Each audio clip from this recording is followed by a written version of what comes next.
next, guillotine. We'll do a standing guillotine first. So a guillotine is a front headlock and the choke is on tight. Okay, it's going to be a natural reaction to put your hands in here, and that's what you want to do. You don't want to ever be cocky and like not bother blocking a guillotine. You want to get your hands in as much as possible and try to prise the hands apart as much as you can. This as soon as the guillotine is on, it's a game of wrist control basically. Steve's going to try to put it on tight, and I'm going to be trying to grab hands and easing it out. I'm trying to get my head out. Okay, so immediately go for hands. Whether you're on the ground, if you lie down on the ground for a second, it's the same if you're on the ground. Stephen has me in guillotine. Right, at no stage I'm just going to have my hands here and just, I mean, you have to have one hand in and make sure you're fighting that. Once you have your fingers in, when you put it on tight, once you have your fingers in, you're alright. When I don't have my fingers in, it's on straight away. So it's going to be a natural reaction to go, put your hand in. So make sure you're using that as well, as besides whatever else you're going to try to do, besides whatever, just make sure you have your fingers in, okay? Right, so I'm back up here again. So, Stephen's got the guillotine on, and I'm going to get my hand in, right? So I'm probably going to have both hands in. Closeness is my friend. The closer I am, the better. If I'm out here, and Stephen has it on, he's just going to hang, right? So you have a couple of options, right? From this position, I want to take it to the floor, but I want to make sure that Stephen actually doesn't wrap his legs around me and wrap back. So first things first, I put my hands in. Next thing, I get my hips in close, okay? What I'm going to do now is wrap one hand around, and this hand, I'm going to remove it partially for a second, okay? And I'm going to put it onto here, just up, straight down, and then sliding out. Looks crazy, but it actually works. Right? Looks crazy, it works. So I'm like so, and I'm in here, and I've gotten in tight. Hands goes down, bend your legs, up, and then this hand, remove, so it doesn't get trapped. Then from there, no matter what, once I'm a side control or side mount, there's no way he can put on a guillotine, even if I let you get the guillotine. Okay, we got it? Yeah. Okay, put on. Ah, Steve, come on. Oh, tight to you. So, it'll be tight, it'll be uncomfortable, but it's a big difference between that and being in here guillotined. With Stephen has his legs, that's it, that's going to be on. It's just going to be on straight away. So, once you're inside mount, you won't get guillotined.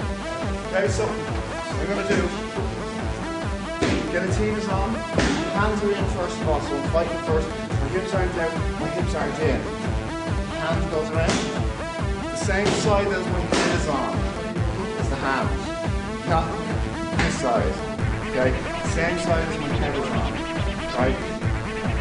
Try this one. It doesn't take a lot of strength or a lot of power. It looks like it does, but it doesn't.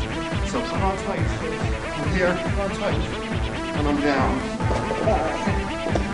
And if that's there, then I'll probably push against the face and wait for my head to come out, and on the side control it, and then I can go for submission, okay? Now, you also have the option when the guillotine is on. Again, hands, hips in, lock tight. A lot of people will tell you, when you're doing a trip, never to trip the side your head is on. Okay? Only for the simple reason, when all your weight's on that side, they can spin you off. Okay, and land on top. So I still do it. But you can go either side. You can try to trip that leg, you can trip that leg. I mean, I still like to trip this leg because at least I can see where I'm going, and I just make sure I pivot slightly in the opposite direction just in case he has any ideas of grandeur. So I trip, come straight to the floor, and legs off to the side. Okay? Or else you can go straight to the mount. When I'm in the mount, and Stephen has me in the guillotine, again, it's going to be tight, but he doesn't have the leverage. It's not going to work. Stephen needs his legs in guard position. He needs to lock his legs. You're not going to get that. Lock your legs. Now, lock the leg. Tight. Right. Right, let me show you how to do a guillotine. Basics. Right, come here. Stephen's in my guard. Once Stephen's in my guard and my legs are locked and my hands are around here, I'm going to push with my legs and lift up with my body as well, like so. So I'm pushing with my legs. I'm not just going arms, I'm not just going legs, I'm pushing with both. Like so. That's how you put on the guillotine. If Stephen's on me in mount, the you tell me mount. And I have, give it your head for a second. And I have him in the guillotine. Yeah, I can put it on tight, but there's nothing going against it. It's all upper body strength. In fact, if you're here and you're insistent on keeping it on, you're going to waste so much energy in your own muscles. Because I'm not going to submit someone from this position. If the only type of person you'd submit from this position is a big wussy, right? And remember, you're not training to fight a big wussy. You're training to fight somebody who, unless you really have them, they're not going to tap. They're not going to tap out or give up, right? So this position, they're not going to tap or give out up, and you're just going to end up wasting your arm strength. And it's the same inside mount. If you put your legs off to this side. Yeah. Same side mount. When I'm here and I'm trying to put on, there's no way you're going to get it.